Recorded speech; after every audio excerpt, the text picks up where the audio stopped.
Thank you, Harpo, for taking the time. Can you tell us a bit about yourself, how you ended up in this sphere, and something about Tugi Tark? Sure. So I lived in Malta back in 2009 and 2011. The iGaming was about to rise, but I was not in the industry. So I left Malta and moved to Thailand and had a small call center there. And we were looking for a new industry to enter. So I reached out to my friends that I get to know during the times when I lived there. And they say, you need to come back to Malta. The iGaming industry is booming and it's like, you should really try this out. So I took my team and we flew to Malta and we started something called Reactivation Group. So we were called dormant players and sign-ups that had a deposit to reactivate them to make a deposit. And that's where it started, 2016. And since then it had been, this is the third business name and this is the third vertical within iGaming. And Tugi Tark is customer service AI software, specifically with AI agents. And that's our focus. We're trying to help the iGaming industry to lower their cost of operation and give them the ability to communicate with their players globally without having native speaker for every market 24/7. You've been in the industry long enough to see a few hype cycles come and go. What's one next big thing in iGaming you think is somewhat overrated? And what's one thing that isn't getting enough attention, on the other hand? So the first one, the overestimated so far, I think, is virtual gambling. So with the VR glasses and stuff, I don't think we are there yet. I think that the cost of equipment is too expensive. They're not comfortable enough. And I don't think that that's the industry I don't think that's what the industry is looking for or the players are looking for. Yeah. And something that isn't getting enough attention, perhaps? Maybe it gets enough attention, but it's worth pointing out is definitely prediction markets. I think that's going to be just growing and growing and growing. And you can, instead of betting on your team or a slot, people are going to bet on who's going to be the next president, who's going to be this, who's going to be elected here, politics, everything. I think the younger population are very interested in that. And I must also say Web3, like really smart operators that operate on blockchain and creating this new wave of games that will come from that. I think that's the two.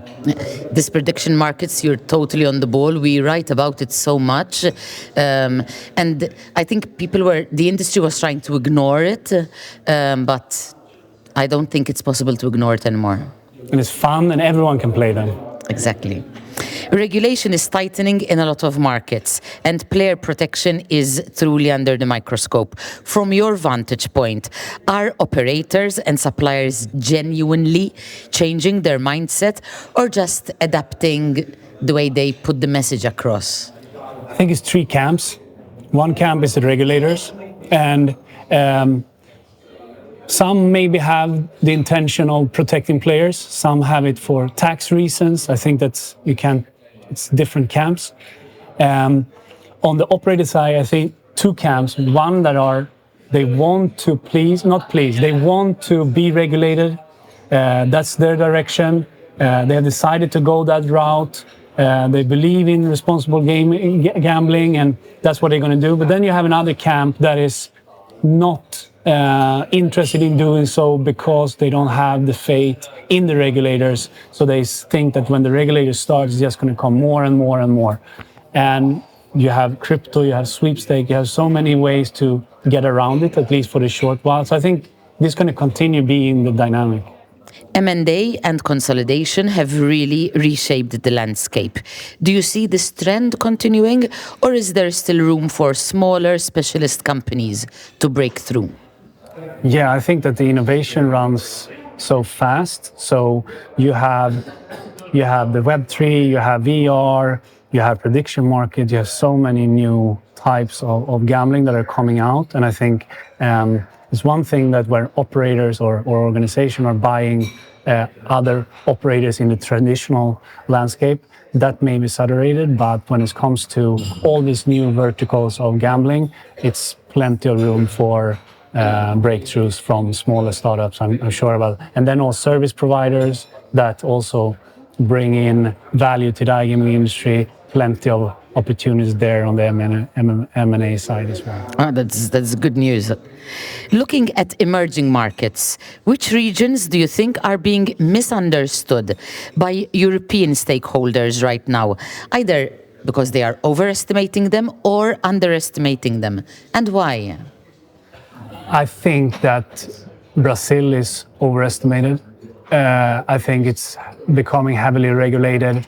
It's a lot of local competition, I think it's we think it's so massive, but it's as many players there and trying to get their piece of the cake, and the regulation is very uncertain. And I think it's overestimated. Do you think there is a market that's being underestimated that Europeans should be looking towards? Yeah, I think Southeast Asia, I think Africa. What is important though that we need to understand, this region might be different. Maybe they don't have the same internet bandwidth. They're not doing payments in the same way. Very mobile way of doing transactions, very mobile based. So if you go into those markets, you really need to understand what you get yourself into and adapt your product to fit that huge player pool, because it's massive amount of young people that I think they want to participate, but they need to be able to do so, and it maybe not looks the same in Europe as it does there.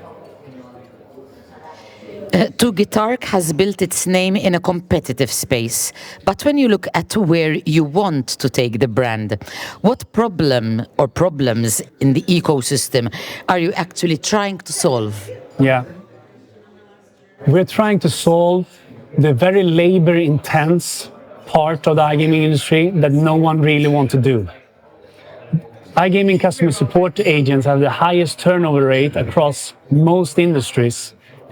People don't want to sit there during the night shift and answering players that are angry because they lost their money. So what we're trying to do is to automate a lot of that, to move these people into another field of working that actually more sophisticating or more satisfying for those people that work in that part now. So it's really cut or transfer a very labor-intense manual work into something very much more automated, and then convert them into this new world where it's knowledge-based documentation, system integrations, VIP care, and yeah.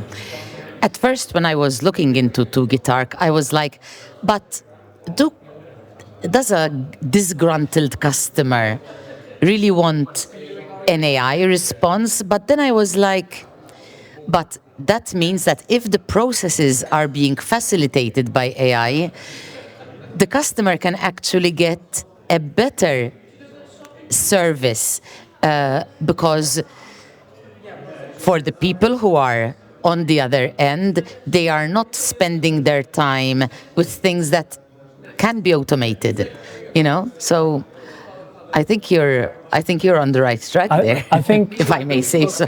I think we all have a 15-year-old trauma from using chatbots because we used the old version of them, and we still have in mind, like we haven't overcome that. It's coming a new time now. It's coming a new time because of the commodity of the large language models. So think about it like this. I guess that if you're going to buy something, especially not technical, and you haven't figured out how to use it, you're not going to go to the provider's website to find the answer. You're going to go to Grok or ChatGPT and ask, how should I do this? And that's like, if they can do that for everyone, they will be able to do customer service too. But it requires some time to fine tune it and connect it with all the systems that need to be integrated with, and make sure that this transfer from a human agent or from an AI agent to human agent actually happening in case responsible gaming or VIP care or complex cases that still require human intervention. When you talk to partners and clients, what's the biggest disconnect you see between what they think they need from tech providers like Tugi Tark and what they actually need? I think, if we take Tugi Tark as an example, I think they just want not to think about the customer support. The customer support is a boring part of the industry for many, especially the C-levels. it's a cost burden, it's like a cost center, and they just want to get it fixed. But it's so many nuances, and you really need to make sure that everything is configured in a way where the AI, for example, in our case, can handle a big chunk of the repetitive tasks, but those remaining 20% or whatever number that is that require human interaction, this needs to transition within the system frictionless, and that the tickets or the players never get lost in this loop of transfers. So I think they know what they want, but they don't pay enough attention to it. But it's maybe not their job. It's up to us to bring that to them and inform them. This is what we can do now. We are moving away from the past. Do they find it difficult to get their heads around this? They don't believe it really yet. They still think that because, to be honest, they don't believe it because they haven't really seen it. I bet you that 95% of all the people in any industry, if you ask them, tell me a very good AI customer support, they can't tell you. So that's why they don't believe it yet. But I think when we start to roll out this and get scale of operators, then people are going to see this works, this I want. Do you think one of the advantages of Tugi Tark is being early in the space? I think one major advantage is we run a customer support outsourcing center with only humans for the last 10 years. And by doing this, we learn what is the pain points for the operators, what is the pain point for the customer support team, how should the tickets flow around, when can you use AI, when should you use humans, what data do you actually need to provide. And so I think that experience, and also we have a very, very good CTO that have built a derivatives market in sports betting trading. And for the AI advanced development, you need the best ones. Yeah. Talent is a huge talking point in gaming and tech. From your experience building teams, what separates the companies that genuinely innovate from those that just talk about innovation? I think, first of all, you need to have a leader that have a very strong vision that people want to get behind. Because the top talents in tech, they want to work on projects that they actually see that this can be something. You don't get the best developers and have a mediocre team or a mediocre vision. You need a strong vision that people can get behind. And then you also need cash. You can be bootstrapped, absolutely. But as you scale, you're going to need capital because these talents are expensive. Yeah. I was going to say, does Tugi Tark have a strong vision? We have a very strong vision, yes. I would say so. If we sat down for the same interview 3 years from now, okay, I'm giving you an appointment, 2029. Yeah. What would need to have changed in the industry for you to say we're really matured as a sector?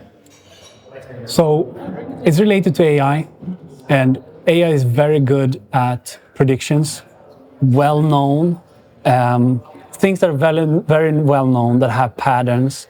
And so I would say it's on the responsible gaming side. And we all know that if you exhaust the players and empty them on money because you don't care for them, you will win less because they run out of money and they're going to play less. And they're going to be very upset of you if you do so. So with AI now, we can really understand which players are at risk, which ones have fun, and make sure that the system, in system way, blocks them from continue. Instead, give them this lead time to pause and be able to come back when it's a better suitable for them. They are not in the desperation anymore. They are in the fun mode. Let them play as long as they are in the fun mode, and cap it when it's getting out of touch.